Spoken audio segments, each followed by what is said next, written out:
Hi, everybody.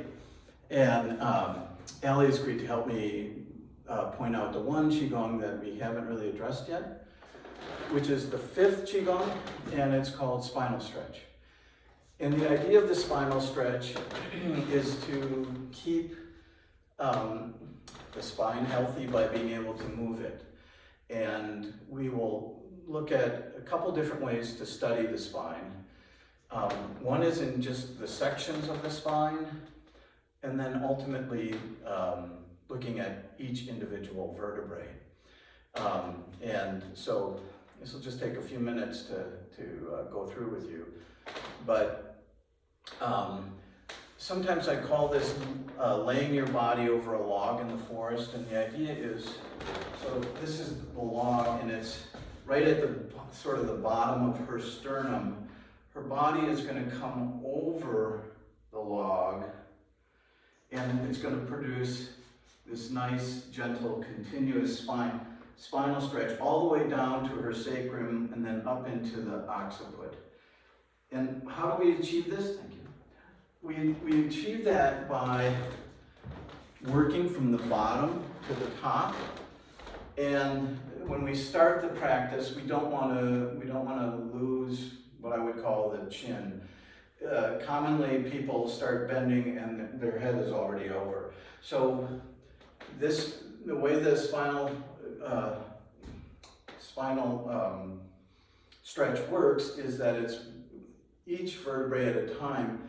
Everything above stays in neutral until you get to it, okay? This is not like just touching your toes by bending over and touching your toes.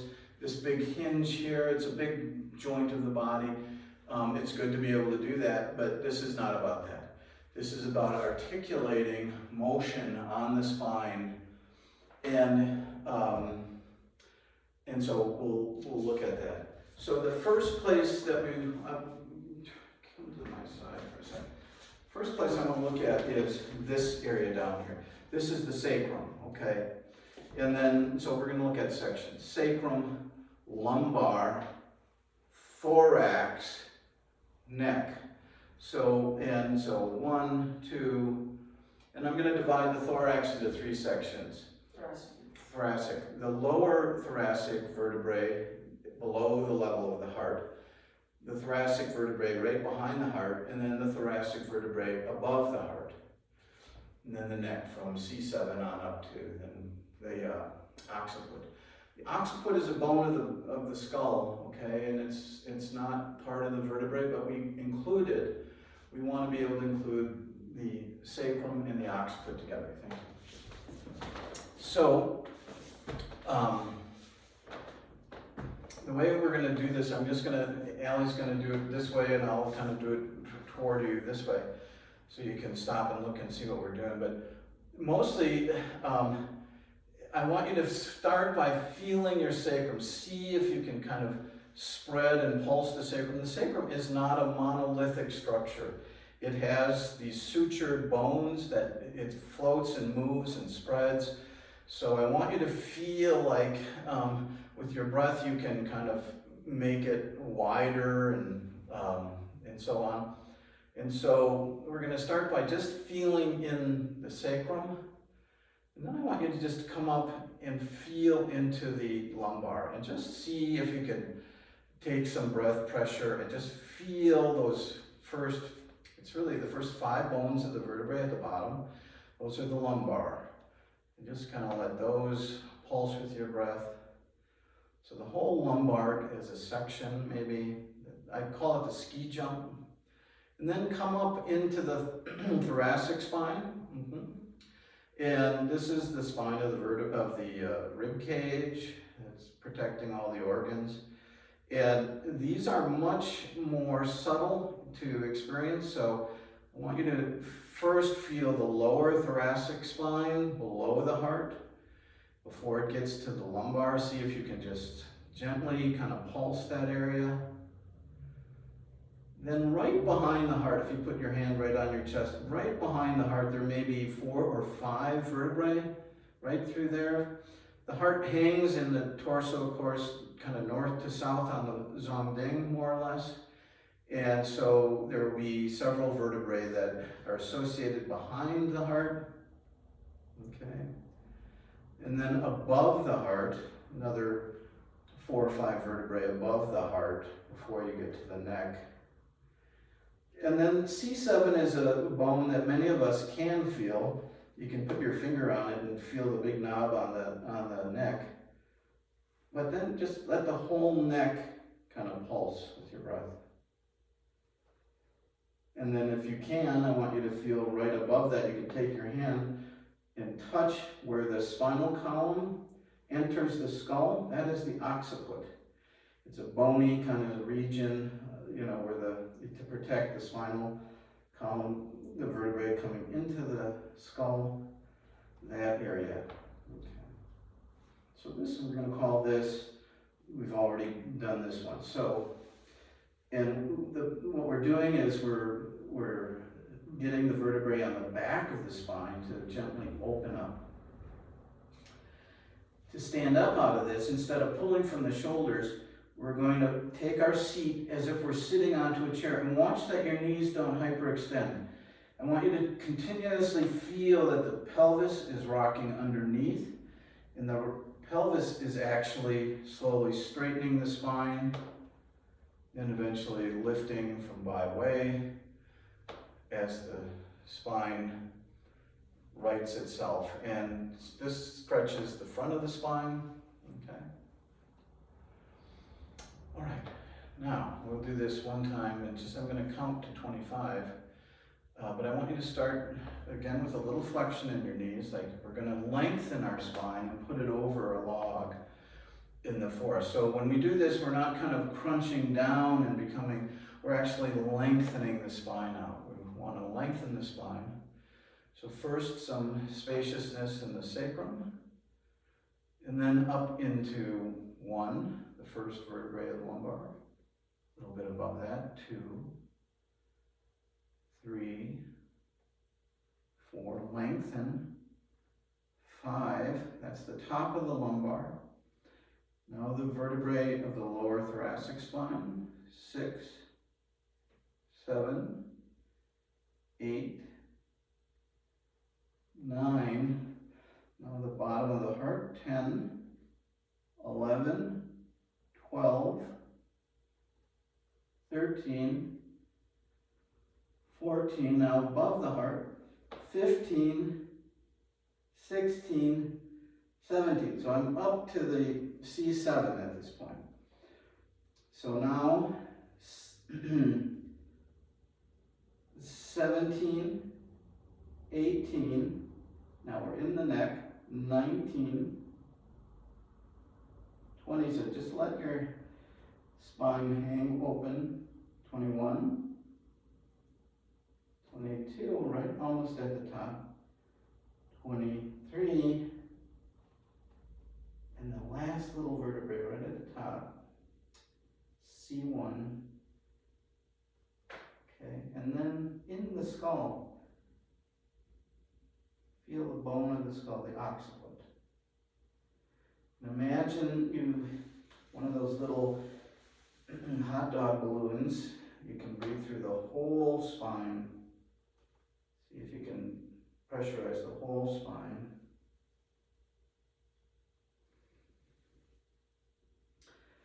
So I'm not about touching my toes at this point. I'm just about getting the whole spine open, relaxed, releasing any small holdings.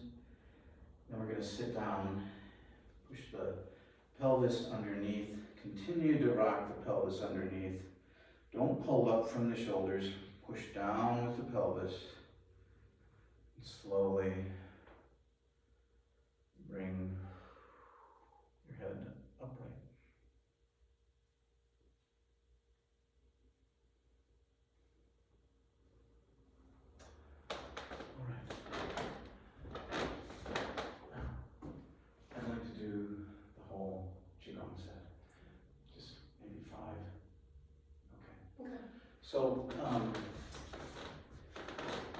So we're going to do the whole Qigong. Allie's going to keep track, and I'm going to maybe say a few comments while we do it. And so we'll kind of face sort of more or less toward each other a little bit. And we just start by connecting with Zongding. Let your fingertips be open. The energy kind of run out to the fingertips. So this is collapsed. This is too stiff and hyperextended. So open, open. And this first one is about stimulating the surface of the body. We begin by sinking with the exhalation down, penetrating under the feet, connecting to the back of the leg, and then coming up from the wrist, slowly standing up, and this last little bit straightening up, flexing at the end with the leg all the way. This is contracting the leg down underneath, open slowly, pulling from the wrist up to head top, pull down the front of the face, the chest, down the legs, and then penetrate the ground, go to the back with the fingertip, transfer the pulling to the wrist, now back to the fingertips, down. This is about keeping your mind continuously engaged on the surface of the body, up the back, down the front.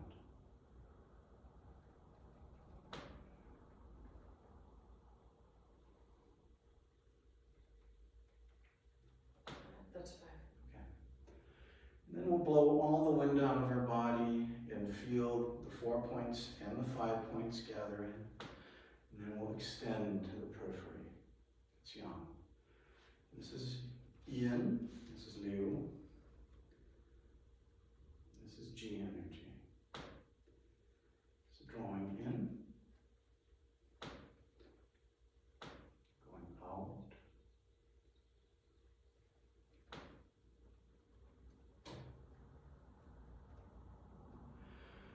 The 4 points gather, Dantian is pulling in. 4 points open, Dantian blowing out. The 5 points puckering.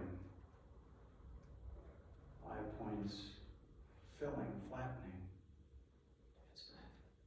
We'll go to the next one.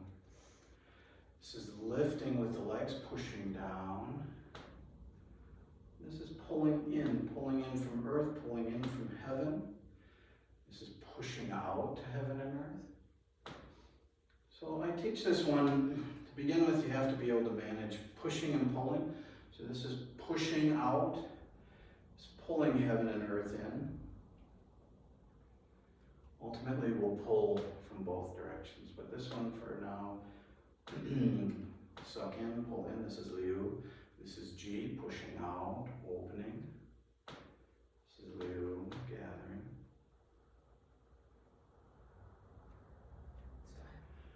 And let the hands settle. We'll face the camera. We'll sink here. This is yin, and then open. Sink to the other side. This one you do not want to you don't want to over rotate the upper body. So as far as the quad can go, as far as the waist can turn, the upper body follows that. This is one where you have no hands. You have a pelvis that pushes the hand open. The lower hand fixes, push open.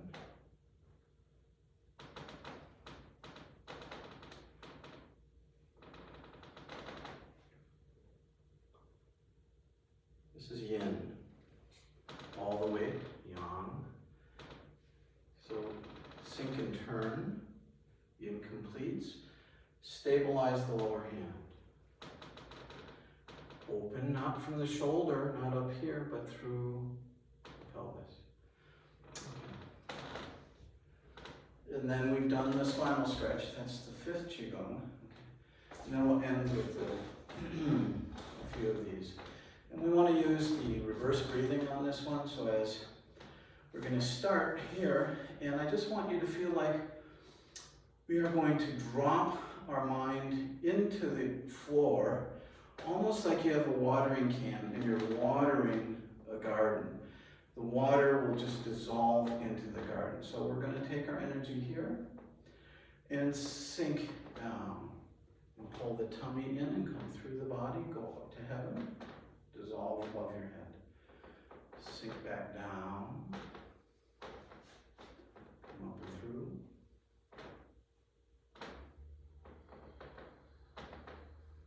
Keep the gaze out. So the head top is very stable on the Zongding. It's moving up and down. So this is called earth to heaven, heaven to earth, or up and down.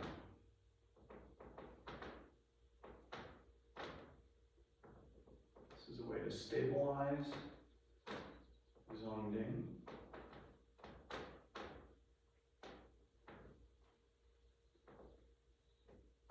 And keep the gaze out. Don't let your gaze falter, and we'll just stop right there. And this last one is very important. This is the harvesting. Put your mind and breath together in the Dantian.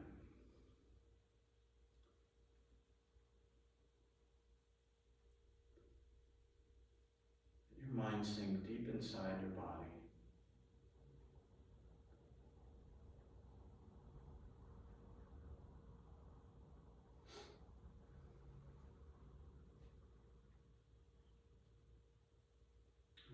Okay. And I'd like to do just grasping sparrow tail one last time. Okay. So we're going to do the grasping sparrow tail one more time, and we're going to read the 4 changes, the four experiences of the power, separate powers it's called. We're going to read that on the Zongding, and I'll just tell you about that, just to kind of introduce it. For some of you, it'll be a review. We're going to start by just holding our awareness in the upright quality of the body. And then we'll gather in, and this gather in, all the 5 points and the 4 points will draw inward, and then we'll push open through everything. We'll sink in again to the inside. We'll draw open and pivot the body. We'll sink to the center and then open through the body. Now we're going to read the 4 powers on Zongding. So bring your mind up. This is Peng. This is Ji, everything goes out. This is Liu, everything sucks in. And then this is down, continuously down, down, down, down, down, with the mind on the Zongding. Sink left catch, open, pull to the right foot, open and step, sinking, left ward off. The right hand is active. It sinks to the right, left rather, it catches. Now this is catching on somebody's foot, and what's going to power it is not lifting from the shoulder, but pulling and sinking in the left leg. Great, pulls out. Open to the corner, sit back, open and strike, gather in, pressing. Sit back. I'm going to stop right here one more time. So from right ward off again, turn to the corner. This is pull in, this is Liu, this is Ji, striking. Pull from the right foot, we're pressing. Watch our head tops. Go forward to press. Now I'm going to talk you through the reprise of commencement. This is Peng. This is Liu. Liu onto the back foot. Liu onto the front foot. On energy down, and then a little bit of Ji out. Sit back, leave the hands behind. Turn. Pull into the right foot. Push out the hook. This is actually grabbing a chin. It's a neck break. It can also be just a punch here. But do not use the top of the wrist as a punching. Don't try to hit a bone with any of that up there. Okay. Step through here. I want you to feel your left claw in your left hand, top of the left wrist. As you sink in the left claw, pulling the left claw in, the left hand becomes light. That's Peng energy, and then open. Sink down.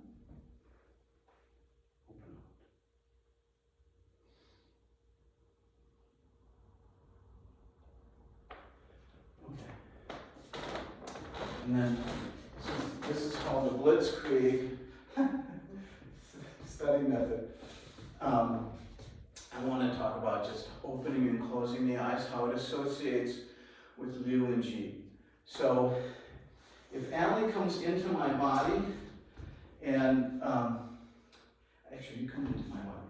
Allie comes in, put your hands right on these, right in here. Yeah, here and there. Yeah. So if she, and put that one right in there, good. So Allie's gonna just stand, and I want her to open her eyes and really feel the energy go through my body. Okay, I feel it. Now she's gonna go to sleep, and that's Liu. See my body, now open up again. Don't push your body back, so keep going forward. So that was good though, she had it all. So here, she's connected to me. Her gaze is through my body. It's out, it's full. Then she goes to sleep, her gaze goes, I fall in. Okay, and then she opens and go through. So the importance of when you open is don't back your energy back out. So when you open, go through. The way it looks in IYTC, let's do this together, is imagine you have these two energy balls, okay? And the way John explained this was, we're gonna take these energy balls and sink them inside and come into our toes and kind of go to sleep. This is Liu, this is roll back.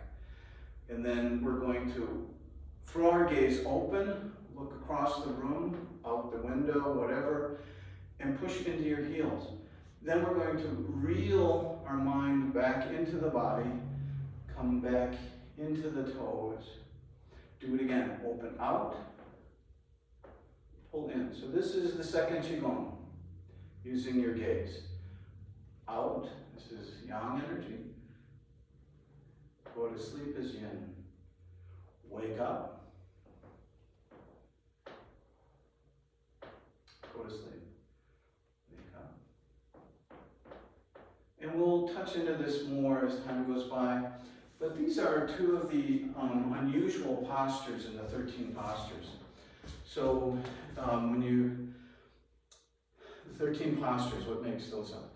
The four main jings at the beginning, then the secondary jings, shoulder, elbow, pull, and split. Then step forward, step back.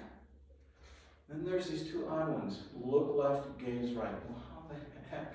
So, so the gaze is an actual posture. It's intended to be a posture. And then finally, the 13th is central equilibrium. It rules all the postures. And in order for all the postures to be effective and active, that last one has to be in there. But the way John talks about this is part of the Shen Yi Qi command structure. And so with my gaze, I will connect to something. And if I follow my gaze with my Qi, my body, it will produce an effect, okay? So this is the beginning of using your gaze to do something. And we will talk about this in the future, but I wanted to just put a taste out there for you to see that what we do with our gaze matters in Tai Chi. And it's not just all doing the form kind of sleepy and you're not really awake. There's the forearm, gather a little bit, open. So the gaze is part of this pumping action as well. It's a way it manipulates yang and yin energy, and the mind is part of the gaze. All right, that's it. Allie, thank you.